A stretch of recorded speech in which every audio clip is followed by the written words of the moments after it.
watching IntoWineTV, and today we're here at Incanto restaurant in San Francisco, and we're tasting Super Tuscans. This is the 2007 Poggio al Lupo. It's produced by Sette Ponti, and this retails for $50. Rob, what do you think about this wine? You know, I haven't had a chance to taste it yet, but I know this producer. I kind of have an idea as to what to expect and so forth, but if I can maybe pass it on to the panel. I mean, since we're going through Super Tuscans now, and I'm really getting with each wine progressively, I'm getting more susceptible to the high alcohol level. I mean, it's just amazing. They're hot. They're really in the mouth. They feel extremely alcoholic in that high alcohol sense of the term. So again, I'm a little put off by the alcohol level. As far as the combination of the grape varieties, I mean, definitely it's correct. It has that kind of a Bordeaux style feel to it, with a little bit of a Italian Petit twist. Again, I can't get over the high alcohol level. Even though it states only 14%, I mean, there's always a leeway establishing the alcohol level. So I would even think that it's higher than 14. I mean, at least that's what my palate is telling me, that it's more than 14% alcohol, even though that's what the label says. So I don't know. Yeah, well, the term Super Tuscan came about in the 70s or 80s, 70s actually, probably late 70s, when the Super Tuscans being made were 12.5% alcohol. If you look at the Sassicaia in my cellar, they're all 12.5, 13%, and I stopped buying them in about 1985 probably.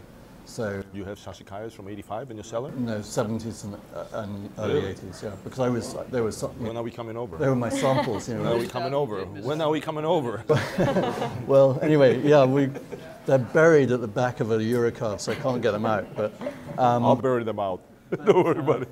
But every time once in a while, I'll move house and I'll look at the wines that I have to unpack from the 4 Eurocarves, and in the 70s and 80s, early 80s, all the Super Tuscans and even all the California Cabs were all 12.5, 13, 13.5, nothing 14 back then, or very, very rare. And so maybe that's when Super Tuscans were Super Tuscans. Now maybe some of these people are making wines which aren't such Super Tuscans. They're being made in a style to win points in tastings by certain press. And it doesn't work when you taste one wine at a time. If we had a lineup of 20 wines and progressively getting higher in alcohol, the scores would probably be progressively getting higher. But for me, I can see again, I can see why they import this and why they make it. It's a good quality wine for what it is, but I find it a little bit imbalanced, and I don't like the price of this for this wine. I don't mind paying $50 for some Super Tuscans, but I think this particular wine is overpriced. I agree with you. Yeah, I agree too. I mean, as you were talking, you kind of touched upon something I was thinking about, and I'm wondering, like, who's the audience for this wine as far as the producers are concerned? Is it for an American audience, or the Robert Parker people or so forth, and would Italians themselves, one, even want to drink this wine, two, would they even pay for it? So I mean, it reminds me of, like, sometimes, like in Germany, for instance, like a lot of the Cabernet, Spätlese, all those QDP wines, or QMP, excuse me, are made. A lot of those wines are all made and imported or exported out of the country. So the Germans themselves really only drink really super dry wines, and I'm wondering if, like, the Italians themselves, whether they would just kind of look at this wine and think of it as a big SUV of a wine. You even have a few winemakers in California who've been chasing the high scores and suddenly realized that they don't like their wines anymore, and now there's a reversal in that trend to try and get the alcohol lower. But for me, even in the Parker category, this wine, I mean, it has the alcohol level, but doesn't have the body to support it. Because if I was going, it does taste diluted, and I think that's what makes the high alcohol even more accentuated. Yeah. Because if that wine had more concentration and was a little thicker, maybe that alcohol level wouldn't stand out as you know, sharply. But in this case, it's like I said, slightly insipid and really high alcohol level. I mean,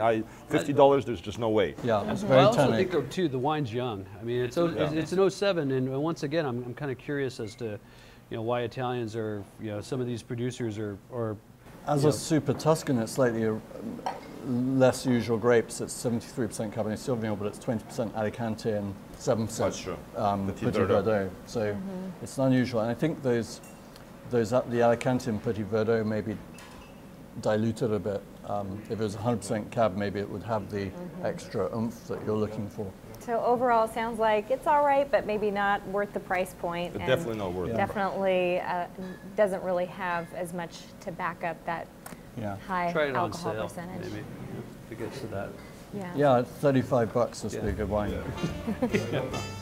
Well, thanks for joining us while we try the Poggio al Lupo 2007. We enjoy having you here. Thanks again, and we'll see you next time on IntoWineTV.